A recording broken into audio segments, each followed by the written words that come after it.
આજે world health day એટલે વિશ્વ આરોગ્ય દિવસ અને આરોગ્ય માટે જે જાગૃતિ આવે કે લોકો આરોગ્ય જે સ્વાસ્થ્ય પ્રત્યે જાગૃતતા એ માટે આપણે સિલિકોસિસ પીડિત સંઘ મોરબીએ એમાં હું સ્વયંસેવક તરીકે કામ કરું ને આપણે અહીંયા જે અલગ અલગ પ્રકારના પોસ્ટરો છે જાગૃતિ બાબતે જે આરોગ્યની માંગણી બાબતેના પોસ્ટરો લાગે. તમે અહીંયા વાત કરી રહ્યા હો કે જે વિશ્વ આરોગ્ય દિવસ છે તો દર વર્ષે એક થીમ રાખવામાં આવે. તો આ વર્ષની જે થીમ રહી તો સ્વાસ્થ્ય શરૂઆત આશાસ્પદ ભવિષ્ય.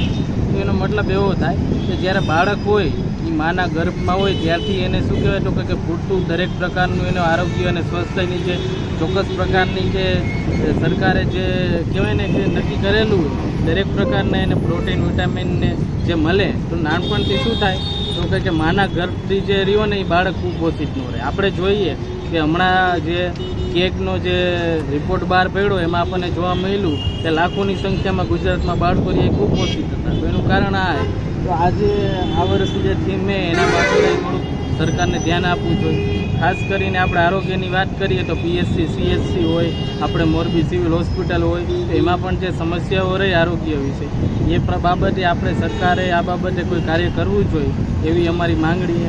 અને સિલિકોસિસ પીડિત સંઘે તો તમે અહીંયા વાંચી શકો કે ગુજરાત સરકાર ગુનાવંતન પોલિસી લાગુ કરે અને સિલિકોસિસથી મોરબી અને સુરેન્દ્રનગર જિલ્લામાં છેલ્લા 6 મહિનામાં 24 કામદારોના મૃત્યુ થઈ ગયા.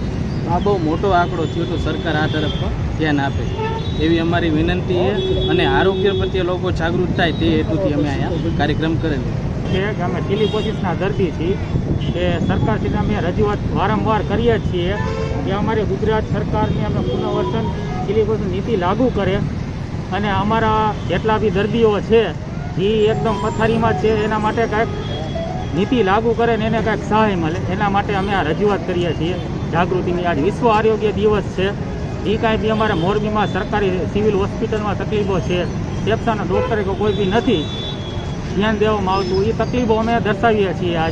આજ વિશ્વ આરોગ્ય આવડો મોટો દિવસ હોવા છતાં અમને તકલીફો છે મોરબીની અંદર. સિરામિકમાં હજારો કામદારો કામ કરે છે એની એ સિરામિકનું રક્ષણ તરીકે એવું કહેવા માગીએ કે કાંઈક નીતિ લાગુ કરે મજૂરો માટે.